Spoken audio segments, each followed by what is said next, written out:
My boyfriend told me to reject a $120,000 promotion because it would make him look bad. He said I need to decline the job and take a receptionist position instead. So I demoted him as an ex. Ryan and I had been together for 2 years. I worked at a pharmaceutical company as a research coordinator making $70,000 a year.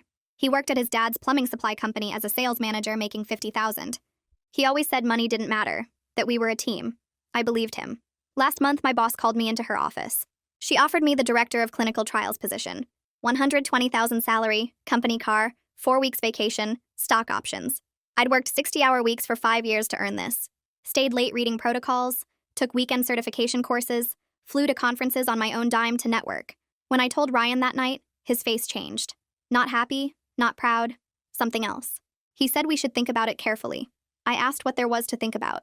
He said a promotion like that came with a lot of stress and longer hours, that I was already tired from my current job, that maybe I should focus on our relationship instead of my career.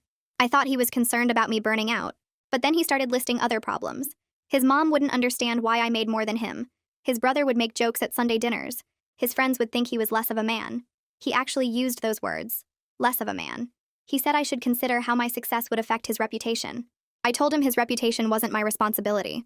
That's when he got mean. He said I was being selfish, that relationships required sacrifice, that his ex-girlfriend understood the importance of letting the man be the provider. He brought up his ex-girlfriend who worked part-time at a flower shop, the one he always said was boring and had no ambition. Suddenly, she was the ideal partner. For a week, he sulked. Wouldn't celebrate with me, wouldn't tell anyone about my promotion. When my parents called to congratulate me, he left the room. When my sister sent champagne, he said it was excessive. He started forwarding me articles about women who regretted prioritizing careers over family. Stories about successful women who ended up alone. Statistics about divorce rates when wives earned more. He bookmarked a blog post called How to Be a Supportive Partner Without Losing Yourself and left it open on my laptop. The post was about women stepping back to let their men shine. Then came the ultimatum. 3 days before I had to give my answer, Ryan sat me down. He said he'd been thinking and realized this promotion would destroy us. If I took it, he'd always feel inferior. His family would judge him. His coworkers would laugh behind his back. He needed me to decline. For us. For our future. He'd even called his dad's friend who owned a dental office. Got me an interview for a receptionist position. $35,000 a year but regular hours and no stress. Perfect for when we had kids. Kids we'd never discussed. I said absolutely not. He said I was choosing money over love. That I was materialistic and power-hungry. That no man would want a woman who needed to be the boss. That his mother warned him I was too ambitious. His mother who hadn't worked a day in her life and spent her husband's money on designer bags. I packed my things that night while he was at his buddy's house.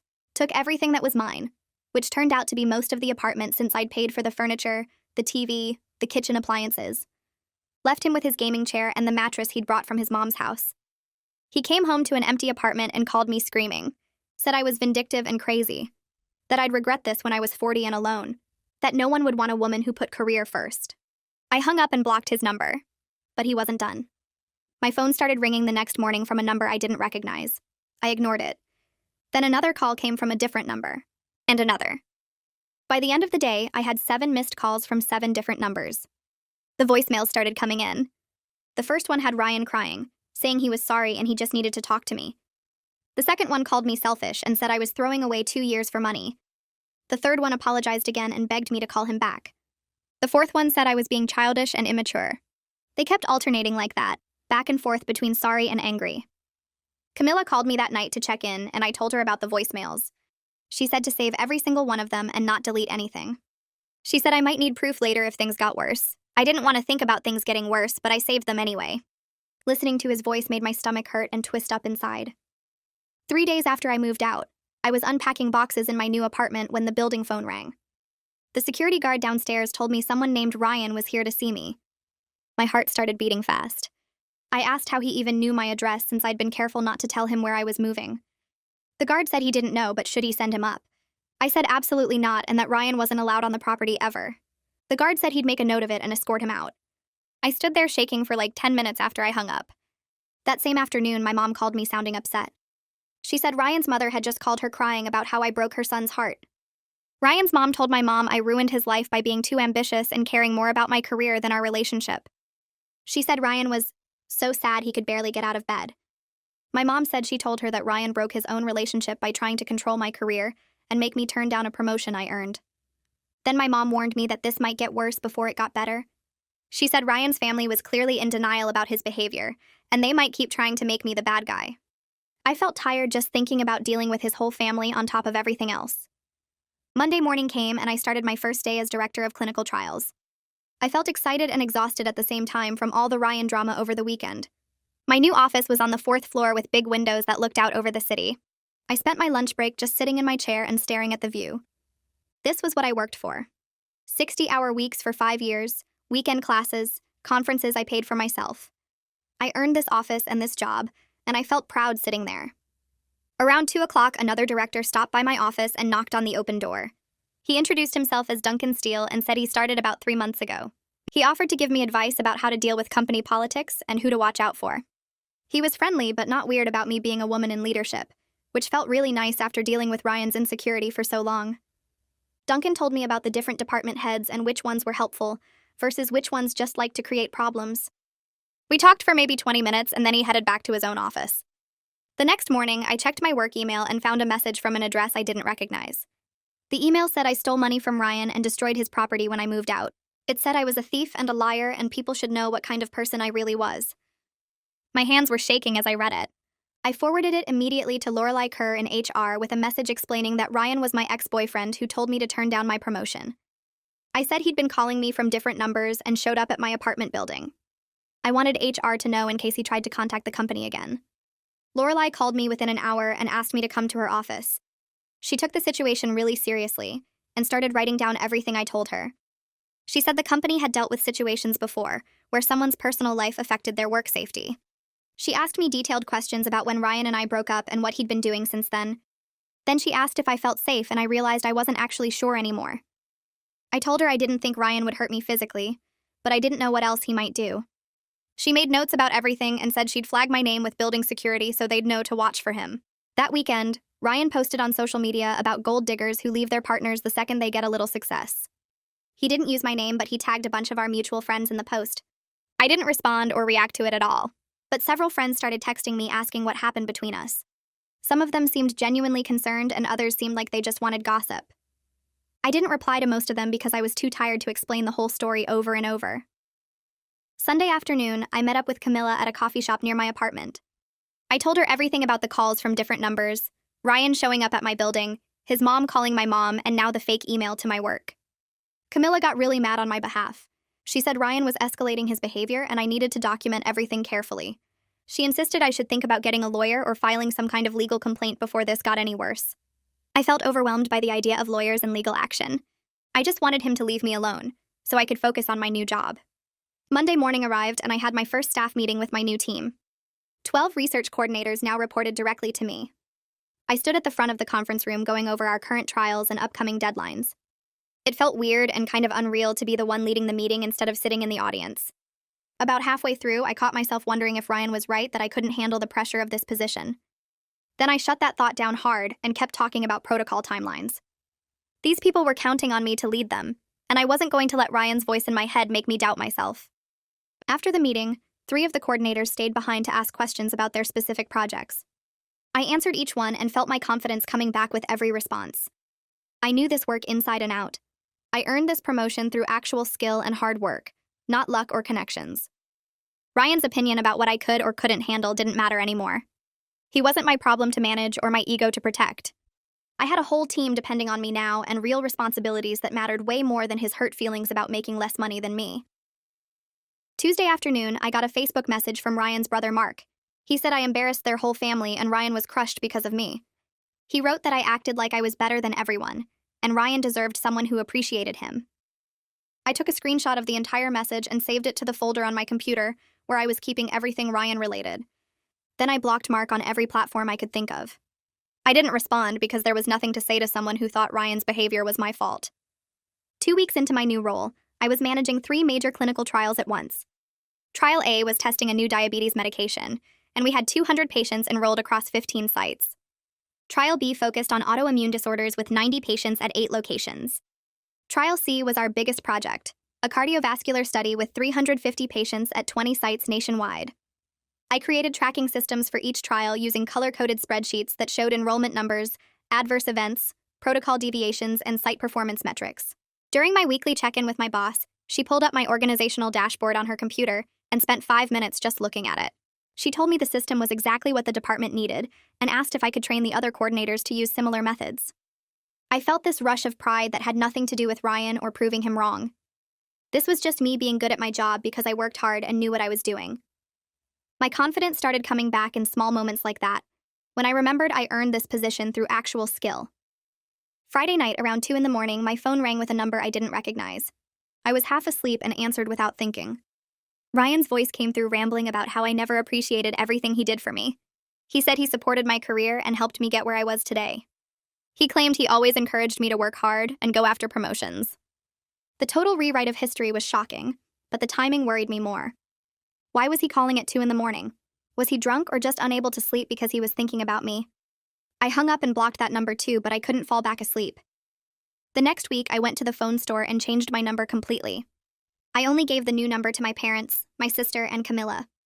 For 3 days, my phone stayed quiet, and it felt like relief. No unknown numbers calling, no voicemails from Ryan, no messages from his family members. I started to think maybe he was finally done. Thursday morning, Lorelai from HR called my desk phone and asked me to come to her office. Her voice sounded serious and professional in a way that made my stomach hurt. When I got there, she closed the door behind me and said someone had contacted the company's general information line. They claimed I was involved in research fraud and patient endangerment. They said I falsified data in clinical trials and put people's lives at risk. The accusations were completely made up, but Lorelai explained that HR had to investigate any ethics complaints about employees. She needed me to know this was happening and that it was being taken seriously. I felt my face get hot and my hands started shaking. I told Lorelai this was Ryan, my ex-boyfriend who tried to make me turn down my promotion. She nodded and said she remembered our previous conversation about him. An hour later, I was sitting in the HR conference room across from Lorelai while she asked me questions from a form. Did I have access to trial data? Yes. Did I ever modify data without proper authorization? No. Had I ever compromised patient safety? Absolutely not. She clearly didn't believe the accusations, but she had to write down my answers and document everything. I could see in her face that she was just doing her job, and this was all procedure. I explained about Ryan's harassment campaign and how it had been getting worse. I opened my phone and showed her screenshots of messages from him and his brother. I pulled up my documentation folder and printed copies of everything with dates and times. Lorelai took notes on all of it and added the papers to a file with my name on it. My boss got called into a meeting with HR that afternoon. Lorelai needed her to verify my work quality and confirm I followed all ethical standards. My boss came to my office afterward and told me she gave a strong statement about my professional conduct. She said my work was always thorough and by the book. But I could see the concern in her eyes about all this drama following me into my new position. She asked if I was okay, and if there was anything the company could do to help. I said I was handling it, but I appreciated her support. That night, I lay in bed staring at the ceiling until almost 3 in the morning. I kept thinking about how Ryan's lies could actually cost me the job I spent 5 years working toward. Everything I built could fall apart because my ex-boyfriend was mad that I made more money than him. Around 11, Camilla showed up at my apartment with 2 bottles of wine and takeout food. She made me eat something and then poured us both big glasses of wine. She reminded me that the truth would come out and my work record spoke for itself. She said I had documentation of everything and HR would see through Ryan's fake complaint. The HR investigation took 4 days total. During that whole time, I felt like everyone at work knew what was happening and was judging me. I imagined people whispering about me in the break room or wondering if the accusations were true. Every time someone looked at me, I thought they were thinking about the investigation. Duncan noticed I seemed stressed during a department meeting and caught me afterward in the hallway. He asked if I wanted to grab coffee, and I said yes, because I needed to talk to someone who understood workplace politics. We went to the coffee shop on the first floor, and I ended up telling him everything over lattes. I explained about Ryan opposing my promotion, the breakup, the harassment, and now the fake ethics complaint. Duncan listened without interrupting, and when I finished, he told me his ex-wife tried to sabotage his career during their divorce. She contacted his former employer claiming he stole proprietary information and violated his employment contract. None of it was true, but he had to go through a whole investigation that lasted 3 weeks. He said he survived it and rebuilt his reputation. He warned me that people like Ryan count on their targets being too embarrassed to fight back. They think if they make enough noise and cause enough trouble, you'll just give up and go away. He told me the best thing I could do was document everything, cooperate fully with HR, and keep doing excellent work. The next morning, Lorelai called me into her office with a closed folder in her hands. She sat down across from me and opened it, showing me the investigation summary she'd typed up. The complaint was officially determined to be malicious and unfounded with no basis in fact. She'd noted the timing correlation with my recent breakup and Ryan's documented harassment pattern. She closed the folder and looked at me directly. She suggested I might want to consult an attorney about Ryan's behavior, because this pattern of workplace interference combined with the other contact was concerning. I thanked her for handling everything professionally and walked back to my office feeling both relieved and worried. The investigation was over, but Ryan clearly wasn't stopping. I called Camilla during my lunch break and told her what Lorelai said about getting an attorney. She immediately started searching on her phone for harassment lawyers in our area. She found Courtney Mahoney, who specialized in stalking and harassment cases with strong reviews from other women who dealt with ex-partners. The consultation fee was $200 and the retainer was $3,000 if I decided to hire her. I felt my stomach drop at the cost, but Camilla cut me off before I could say anything. She told me she'd lend me the money if I needed it because my safety was worth way more than $3,000. I made the appointment for Thursday afternoon and tried to focus on work for the rest of the day. Thursday came and I drove to Courtney's office in a building downtown near the courthouse. Her office was small but professional, with law books lining the walls and case files stacked on her desk. She was probably in her late 40s with short gray hair and a no-nonsense way of talking that made me feel like she'd seen this situation 100 times before. I handed her the folder I'd been keeping with all my documentation. Screenshots of messages, the fake email to my work, timeline of events, notes from conversations. She spent 20 minutes reading through everything while I sat there picking at my fingernail. When she finally looked up, she told me I had solid grounds for a restraining order based on the pattern of contact, workplace interference, and escalating behavior. She explained the process and how long it would take. Then she warned me that filing might make Ryan angrier before it made things better. Some people see a restraining order as a challenge or proof that they're losing control. I asked if that meant I shouldn't do it, and she said no. It meant I should be prepared and document any violations immediately. I spent that weekend sitting in my apartment thinking about whether to move forward with legal action. Part of me wanted to just ignore Ryan and hope he'd get bored and stop. But another part knew that hoping wasn't a strategy, and he'd already proven he wouldn't stop on his own. Saturday night, my sister called to check on me. I told her about meeting with Courtney and my hesitation about making this more public and official. My sister got quiet for a second, then told me that staying silent never makes bullies stop. They just keep pushing until someone pushes back. She reminded me that Ryan was already making it public by contacting my workplace and posting on social media. I was just making it official in a way that would actually protect me. After we hung up, I knew she was right. I texted Courtney that I wanted to move forward with the restraining order. Monday morning, I woke up to a notification on my phone. Someone had tagged me in a LinkedIn post.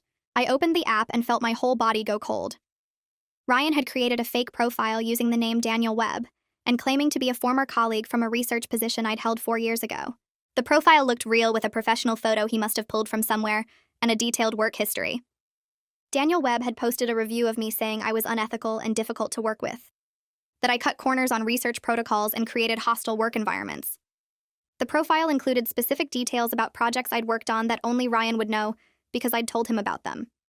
Details about a disagreement I'd had with a former supervisor and a trial that got delayed due to enrollment issues. He'd twisted everything to make me sound incompetent and dangerous. My hands were shaking as I screenshot everything. The profile, the post, the details he'd included. I reported the fake profile to LinkedIn immediately with a detailed explanation and all my screenshots. Then I forwarded everything to Courtney with a message explaining what I'd found. She responded within an hour saying this strengthened our case significantly. It showed deliberate professional sabotage and proved Ryan was actively trying to damage my career and reputation. She asked me to document any responses or shares the post got before LinkedIn took it down. I spent my lunch break doing exactly that, feeling sick to my stomach the whole time. By end of day, LinkedIn had removed the profile and the post, but I had everything saved in multiple places. Wednesday afternoon, my phone buzzed with a text from a number I didn't recognize. I almost deleted it thinking it was spam, but something made me open it. The message said he just wanted closure and one conversation, that he deserved a chance to explain his side, and I was being unfair by shutting him out completely. I knew immediately it was Ryan even though he didn't sign it. I didn't respond. Instead, I screenshot the message and forwarded it to Courtney with a note about him somehow getting my new number. She replied quickly telling me that not engaging was exactly right. Any response would just encourage him and show that this method of contact worked. She added the text to our evidence file. That weekend, my parents drove up to visit me. They'd been worried since I told them about everything happening with Ryan. We went to dinner at an Italian place near my apartment, and my dad finally said what he'd apparently been thinking for months. He never liked Ryan and always thought Ryan was intimidated by me. My mom nodded and admitted she'd worried I was making myself smaller to make Ryan comfortable. She said she noticed I stopped talking about work accomplishments around him and changed the subject when anyone asked about my job. I felt embarrassed that they'd seen it when I hadn't fully recognized it myself. My dad reached across the table and squeezed my hand. He told me he was proud of me for choosing myself and my career, that any man worth having would celebrate my success instead of resenting it. Monday at work, I was managing a major trial enrollment deadline that required coordinating between 3 different research sites. We needed to hit our enrollment target by Friday, or risk losing funding for the next phase. I spent the week in back-to-back meetings, reviewing protocols, troubleshooting site issues, and keeping my team motivated. The pressure was intense, but it felt good. Purposeful. Like I was doing exactly what I was supposed to be doing. Nothing like Ryan's claim that I couldn't handle the stress, or that the job would be too much for me. By Thursday afternoon, we'd exceeded our enrollment goal, and my boss sent an email to the executive team highlighting our success. I sat at my desk feeling genuinely proud and thinking about how different my life would be right now if I'd listened to Ryan and taken that receptionist job. Friday morning, Courtney called to tell me she was filing the restraining order petition that afternoon. She'd compiled 2 months of documented harassment into a legal petition with exhibits showing the pattern of behavior. The timeline of contact attempts, the workplace interference, the fake social media profiles, the text from the unknown number. Everything organized and presented as evidence of ongoing harassment. The court date was set for 3 weeks out. Ryan would be served with papers notifying him of the petition and the hearing date. Courtney warned me again that getting served might trigger an escalation. She told me to be extra careful about my surroundings and to call the police immediately if he showed up anywhere near me. I thanked her and hung up, feeling both relieved that something was finally happening and nervous about what Ryan would do when he found out. The next morning, I scheduled a meeting with Lorelai before my team arrived. She sat across from me in the HR conference room with her notepad ready. I explained that Courtney had filed the restraining order petition, and Ryan would be served within the next few days. Lorelai nodded and made notes in my file, connecting it to the previous complaint about the fake LinkedIn profile and the fraudulent ethics accusation. She thanked me for keeping HR informed and said the documentation created a clear pattern that protected both me and the company. She asked if I wanted security to have Ryan's photo, and I said yes. The conversation took maybe 10 minutes, but I felt better knowing the company understood this was serious. Requested Reds is on Spotify now. Check out link in the description or comments. 2 days later, Courtney called me during my lunch break. The process server had delivered the restraining order papers to Ryan at his father's plumbing supply business that morning. She said Ryan immediately called her office and left 3 voicemails, each one angrier than the last. In the messages, he screamed that I was ruining his life and making him look like a criminal in front of his father and the employees. He claimed I was vindictive and that he'd only been trying to have a conversation. Courtney said his reaction was typical of people who genuinely believed they were entitled to access someone regardless of that person's wishes. She added his voicemails to our evidence file because they demonstrated exactly why I needed the protection order. That evening, my dad called me sounding frustrated. Stuart Boyd, Ryan's father, had somehow gotten my dad's cell number and called him at work. Stuart asked my dad to convince me to drop the legal action because it was hurting Ryan's reputation and making things difficult at the family business. My dad told me he'd responded that Ryan hurt his own reputation by harassing me, and that I had every right to protect myself. Stuart tried to argue that boys will be boys and Ryan just loved me too much to let go. My dad shut that down immediately and said if Stuart called again, he'd add it to the evidence file showing the whole family enabled Ryan's behavior. I felt grateful my parents understood and supported my decisions without question. The next 2 weeks passed without any contact from Ryan, which somehow made me more anxious than the constant harassment had. I kept checking my phone expecting angry messages or seeing his car in the parking lot. Courtney explained this was completely normal when I called her worried. She said respondents often went quiet before court hearings, either because their lawyer told them to or because they were planning their defense strategy. The silence felt ominous rather than peaceful. I found myself looking over my shoulder in the grocery store and checking the locks on my apartment door multiple times before bed.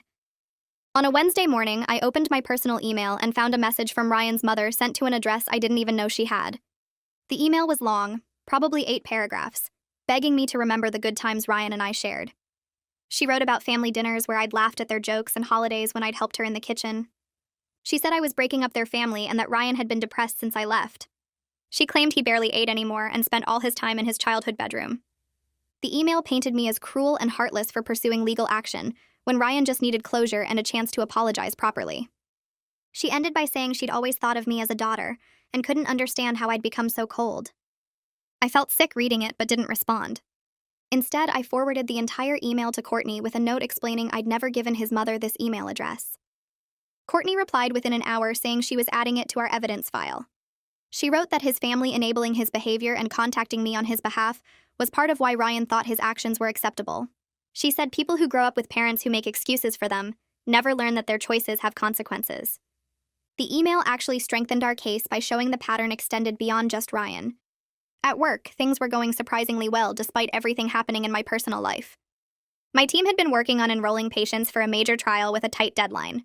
We needed 200 participants by the end of the month, and I'd been coordinating between 3 different research sites to hit our numbers. By Thursday afternoon, we'd enrolled 212 participants, finishing 2 days ahead of schedule. My boss brought it up in our department meeting on Friday, praising my leadership and organizational skills in front of the other directors. I sat there feeling genuinely proud of what I was accomplishing. The work gave me something concrete to focus on when everything else felt chaotic and uncertain. Duncan and I had started grabbing lunch together about once a week. It began casually when we both ended up in the cafeteria at the same time, but it became a regular thing where we discussed trials and strategy. He treated me like a competent colleague, never asking invasive questions about Ryan or making the situation weird. We talked about enrollment challenges and protocol issues and department politics. Having a work friendship that was just about work felt refreshing. Duncan never acted like I was fragile or needed special handling because of the restraining order situation. 3 days before the court hearing, Camilla texted me a screenshot from Instagram.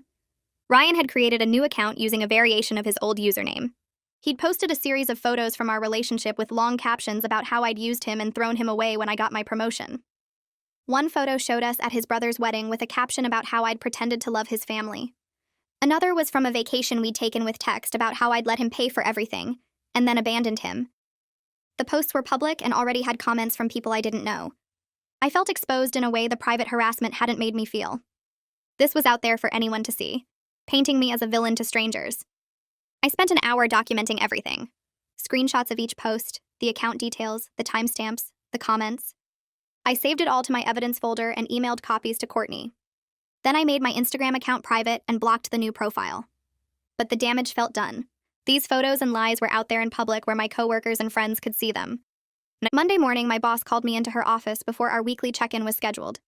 She closed the door and asked me directly if I was safe. Several employees followed me on social media and had seen Ryan's Instagram posts over the weekend. She'd looked at them herself after someone mentioned it to her. She wanted to know if the company needed to increase security measures or if there was anything else they could do to help. I appreciated her directness instead of dancing around the situation. I explained about the restraining order hearing scheduled for Thursday and assured her that security already had Ryan's photo. She told me to let her know immediately if anything escalated and that my safety was more important than any work deadline.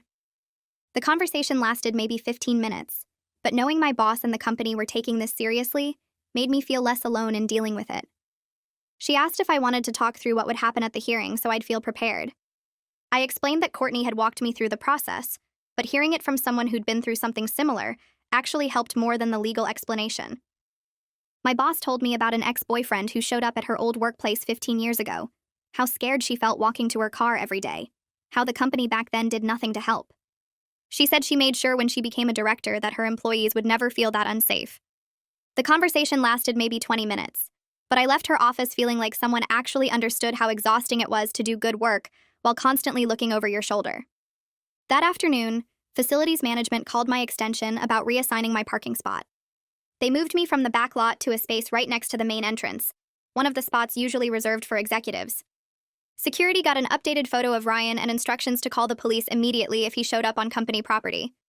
I sat in my new parking spot after work that day and felt this wave of anger wash over me.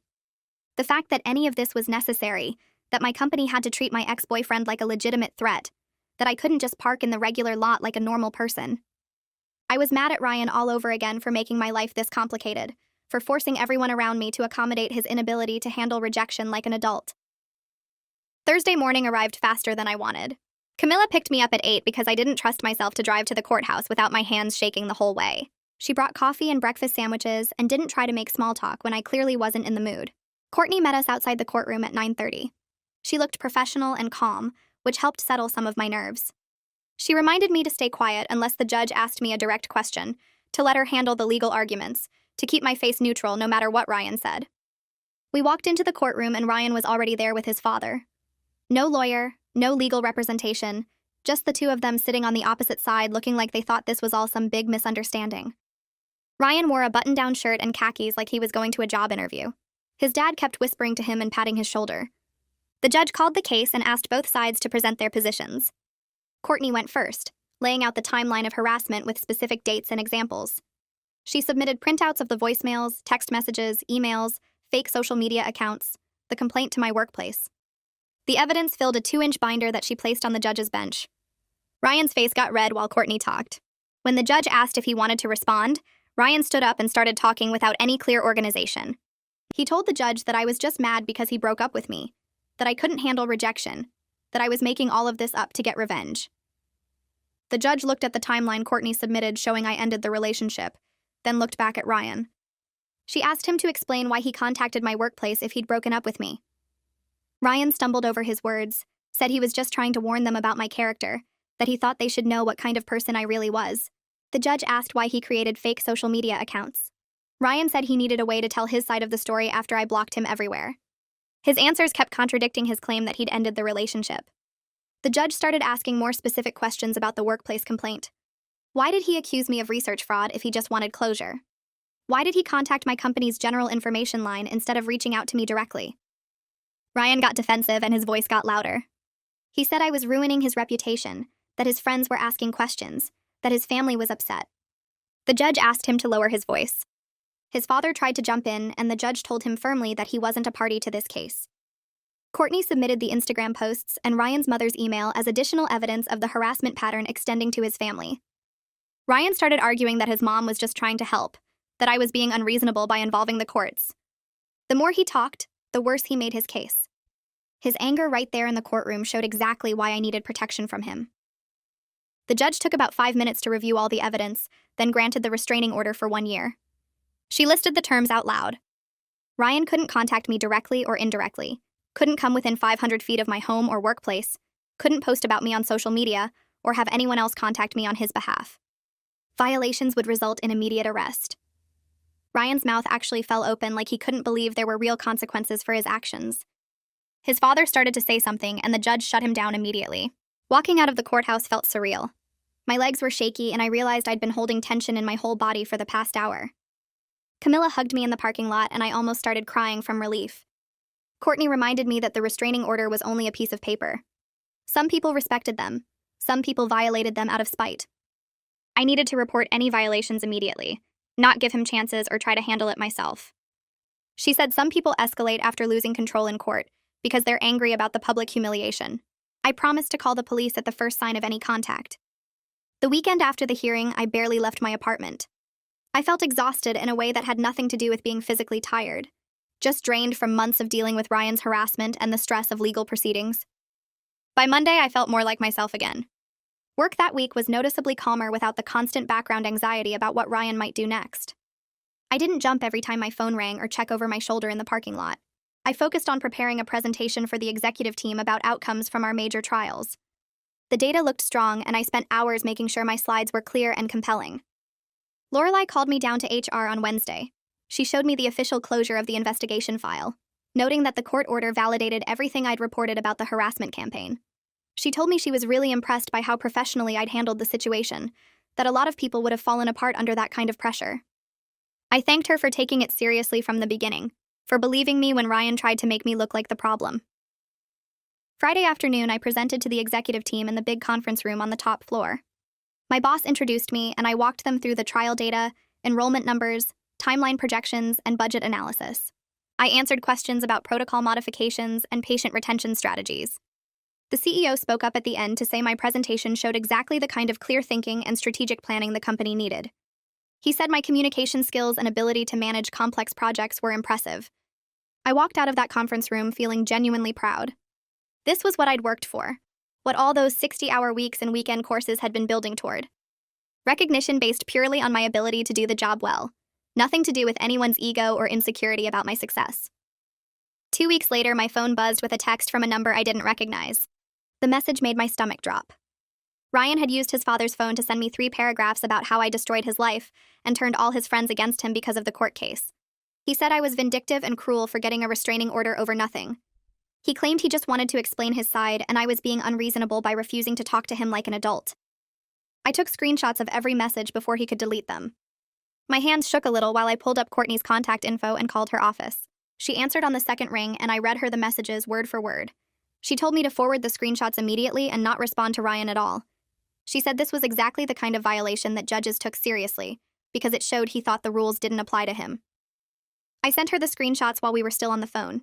She said she'd file the violation report with the court first thing in the morning, and I should expect Ryan to be called in for a contempt hearing. I asked if this meant he'd actually face consequences, and she said yes. Judges don't like it when people ignore their orders right away. That night, I barely slept, worried Ryan would escalate further or find other ways to contact me. But my phone stayed quiet, and I kept checking the screenshots to make sure they were still saved. Courtney filed the violation report on Wednesday morning and called me that afternoon to say the court scheduled a hearing for the following week. She explained that Ryan would have to appear before the same judge who granted the restraining order and explain why he violated it. She warned me that he'd probably make excuses about not understanding the order or claim it was an emergency. The hearing happened on a Tuesday morning, and I took a half day off work to be there. Ryan showed up looking angry and defensive, sitting on the opposite side of the courtroom with his father next to him again. The judge called the case and asked Ryan directly why he contacted me from his father's phone when the restraining order explicitly prohibited any direct or indirect contact. Ryan started saying he just needed closure and wanted to explain how the court case affected his friendships. The judge cut him off and asked if he read the restraining order that clearly stated no contact meant no contact for any reason. Ryan got flustered and said he didn't think one text counted as harassment. The judge's expression got stern, and she said the order wasn't a suggestion. It was a legal mandate with consequences for violations. The judge issued a formal warning right there in the courtroom. She told Ryan that the next violation of any kind would result in immediate arrest and jail time. She said she was giving him one chance to understand that restraining orders exist to protect people from unwanted contact, regardless of the reason for that contact. Ryan's face went red and he started to argue, but his father grabbed his arm to stop him. The judge said the warning was now part of Ryan's court record, and any future violation would be treated as willful contempt. She dismissed us, and I walked out feeling like I could finally breathe properly. Courtney walked me to my car and said this was the moment when most people who harass others finally get that their actions have real legal consequences. She said some people needed to see a judge threaten jail time before they'd actually stop. I thanked her for handling everything so professionally, and she told me to call immediately if Ryan tried anything else. I drove back to work feeling cautiously hopeful that maybe this nightmare was actually ending. The stress from months of Ryan's harassment finally caught up with me, and I realized I needed professional help to process everything. I found Vanessa through my insurance provider and scheduled my first therapy appointment for the following Thursday. Her office was in a quiet building downtown with comfortable chairs and soft lighting that made me feel less nervous about being there. I told her the whole story from Ryan's ultimatum about my promotion through the restraining order and violation hearing. She listened without interrupting, and then said something that surprised me. She told me Ryan's behavior was emotionally abusive long before the harassment campaign started. I'd been so focused on the stalking and workplace interference that I hadn't really thought about how he treated me during our relationship. Vanessa pointed out that demanding I turn down my promotion was controlling behavior designed to keep me dependent and small. She said the articles he sent me and the pressure about his family's opinions were manipulation tactics to make me doubt myself. Over the next several sessions, we worked through how I'd minimized my own achievements during the relationship to avoid triggering Ryan's insecurity. I told Vanessa about staying quiet when his family made comments about my job, or how I'd downplay my successes when his friends asked about work. She asked me why I felt responsible for managing Ryan's emotions about my career. I said I thought I was being supportive and considerate of his feelings. Vanessa shook her head and explained that I was sacrificing my own joy and pride to protect his ego. She said healthy partners celebrate each other's success, instead of requiring the other person to dim their light. I started crying in her office because I realized how much energy I'd spent trying to make Ryan comfortable with my achievements, instead of just being proud of myself. She handed me tissues and told me that recognizing these patterns was the first step toward building healthier relationships in the future. 3 months after the restraining order hearing, I was genuinely thriving at work. I managed 5 major clinical trials simultaneously, and my team respected my leadership without me having to prove myself constantly. I'd stopped second-guessing every decision and learned to trust my expertise and judgment. The trials were progressing smoothly with strong enrollment numbers and good patient retention rates.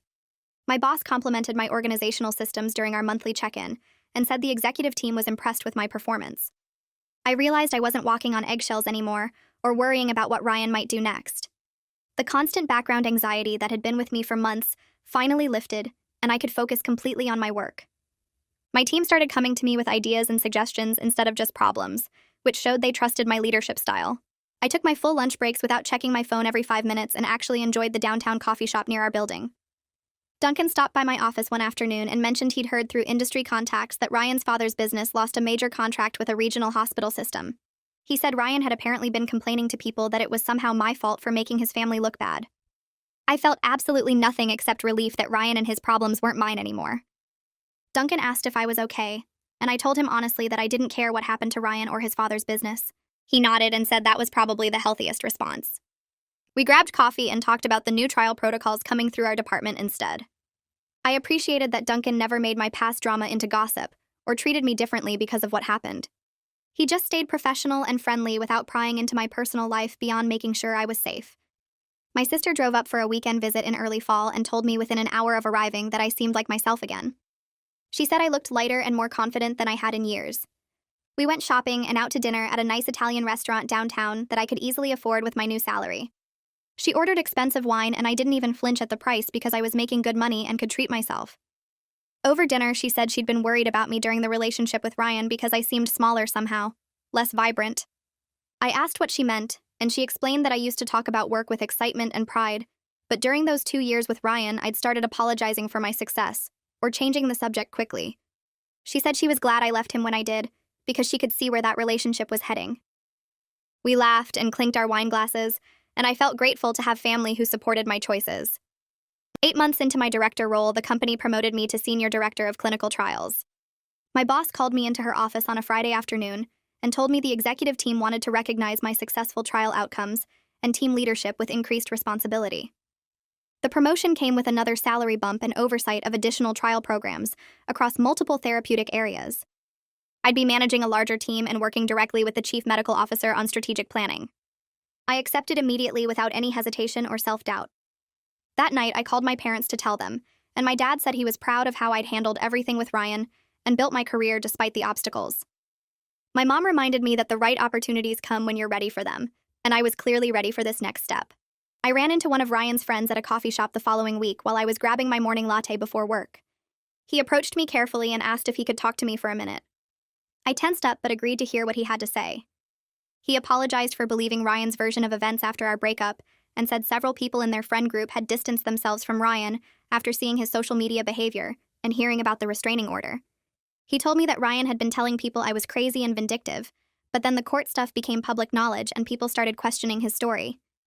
He said he felt bad for not reaching out sooner to check on me and wanted me to know that not everyone bought into Ryan's victim narrative.